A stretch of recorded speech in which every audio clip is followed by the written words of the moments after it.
السلام علیکم ورحمۃ اللہ۔ اعوذ باللہ من الشیطان الرجیم، بسم اللہ الرحمن الرحیم۔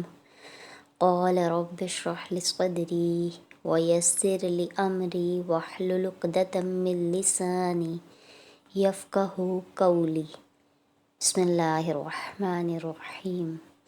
سورہ کوثر کا ہم نے آغاز کیا تھا۔ اس سے پہلے آپ کو ڈیٹیل جو دی گئی تھی وہ سورہ کوثر کا تعارف بیان کیا گیا تھا۔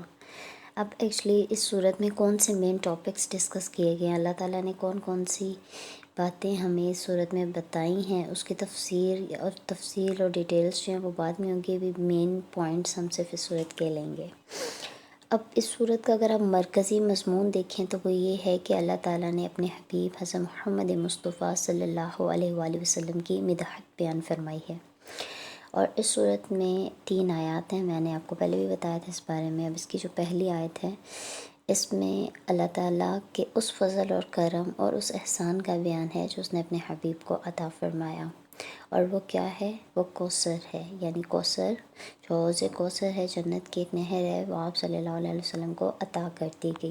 اس کی پہلی آیت میں ہمیں اس کا ذکر ملتا ہے۔ دوسری آیت میں نبی کریم صلی اللہ علیہ وسلم نے فرمایا کہ اللہ تعالیٰ اس کے فضل اور کرم سے احسان جو اس نے آپ صلی اللہ علیہ وسلم پر کر دیا ہے، اس کے جواب میں یا اس کے نتیجے میں شکریہ کے الفاظ عطا کریں۔ وہ کس طرح عطا کریں؟ یعنی اللہ کا جو آپ پہ فضل اور احسان ہوا ہے، اس کا شکریہ میں آپ نماز پڑھیں اور قربانی کریں۔ دوسری آیت دیکھیے، تو نماز پڑھا کرو اور اپنے رب کے لیے قربانی کیا کرو۔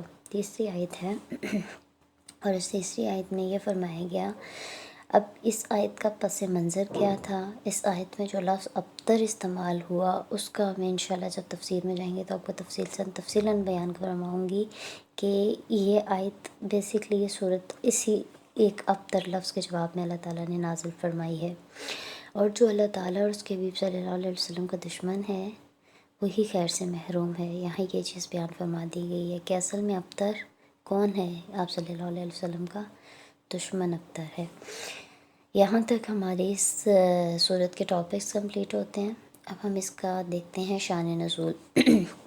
اس کا شان نزول کیا ہے؟ جیسے میں نے آپ کو پہلے ہی بتا دیا ہے کوثر کیا تھا، کوثر کا مطلب کیا ہے، اور کوثر سے کیا مراد ہے۔ یہ ایک حوض ہے، ایک نہر ہے۔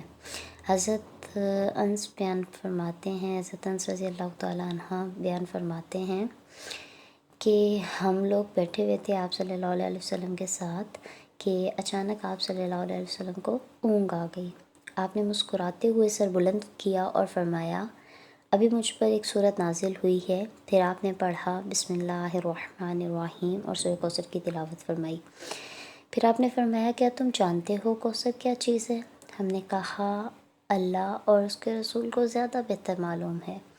آپ نے فرمایا، یہ وہ نہر ہے جس کا میرے رب نے مجھ سے وعدہ کیا ہے، اس میں خیرن کثیرن ہے، یعنی بہت بڑی خیر ہے۔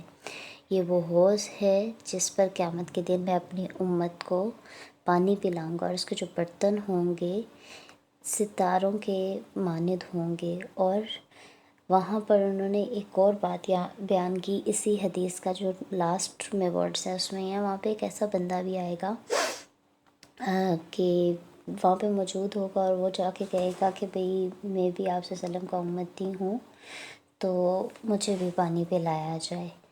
لیکن اللہ تعالیٰ فرمائے گا کہ آپ بس خود نہیں جانتے ہیں کہ اس نے آپ کے دین میں کیا کام نکالا ہے، اور اس کو پانی پلانے سے منع کر دیا جائے گا۔ یعنی اسی حدیث کا جو لاسٹ پوائنٹ ہے وہ یہ ہے کہ ایک ایسا شخص جو کہ دین میں غلط نیا کام نکالے، جو کام دین میں نہیں ہے، جو قرآن اور حدیث میں نہیں ہے، اور وہ اس کام کو دین میں شامل کرے، اس کو اللہ تعالیٰ وہاں سے نکال دے گا، اور اس کو حوض کوثر کا پانی بھی نصیب نہیں ہوگا۔ اور ہم لوگوں کو بھی اس چیزوں سے پرہیز کرنا چاہیے، اور ہم لوگوں کو وہ کام کرنے چاہیے جس میں اللہ اور اس کے رسول کی رضا ہے، اور جس کا ہمیں قرآن اور سنت سے پتہ چلتا ہے کہ ہاں یہ چیز موجود ہے۔ حضرت ابن عباس نے فرمایا، کوثر کا ایکسپلینیشن کے مطابق کیا ہے ایکچولی یہ خیرن کثیرن ہے، یعنی اللہ تعالیٰ نے ہر خیر کثیر آپ کو عطا کر دی اب اس میں کیا کیا عطا کر دیا؟ اسلام، قرآن، نبوت، دنیا اور آخرت کی تعریف، ثنا اور جمیل، خیرات کثیرن اور جنت کی سب نعمتیں۔ اب جب سورہ کوثر کا ہوا نا نزول، اس ٹائم پہ ایسا تھا کہ آپ صلی اللہ علیہ وسلم کے بارے میں بہت غلط باتیں کہی جا رہی تھیں، اور ایسا کہا جا رہا تھا کہ آپ صلی اللہ علیہ وسلم کی کیونکہ بیٹے کی ڈیتھ ہو گئی تھی، اور اس کے موقع پر ایسا تھا کہ لوگوں نے غلط غلط باتیں کرنا شروع کر دی تھیں۔ آپ صلی اللہ علیہ وسلم کو ابتر کہنا شروع کر دیا تھا۔ اور ابتر کیا ہوتا ہے؟ ابتر ایسا انسان ہوتا ہے جس کی اولاد نرینہ اس دنیا سے چلی جاتی ہے، اور نعوذ باللہ وہ یہ کہنا شروع کر دیا تھا کہ اب تو ان کی نسل ختم ہو چکی ہے، اب دنیا میں ان کا نام لینے والا کوئی باقی نہیں بچے گا۔ آپ صلی اللہ علیہ وسلم کے اور اسلام کے دشمنان نے یہ باتیں پھیلانا شروع کر دی، لیکن اللہ تعالیٰ نے آخری آیت میں بتا دیا کہ ابتر کون ہے؟ ابتر آپ کا دشمن ہے، آپ نہیں ہیں، اور قیامت تک آپ صلی اللہ علیہ وسلم کا نام زندہ رہے گا۔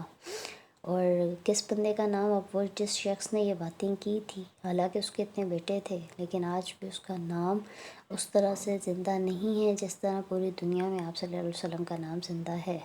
تو بیٹوں سے نسلیں نہیں چلتی۔ اللہ تعالیٰ نے یہ بھی بتایا کہ آپ کے اعمال اتنے اچھے ہونے چاہیے، اتنے شاندار ہونے چاہیے کہ دنیا آپ کو یاد رکھے۔ اور آپ صلی اللہ علیہ وسلم کی اگر آپ نسل کو دیکھیں تو وہ کس سے چلی ہے؟ وہ بیٹی سے چلی ہے، بیٹوں سے نہیں چلی۔ آپ صلی اللہ علیہ وسلم کا کوئی بیٹا حیات نہیں رہا ہے۔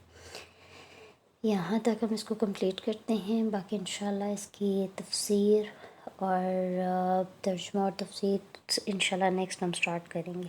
جزاک اللہ خیرا کثیرا۔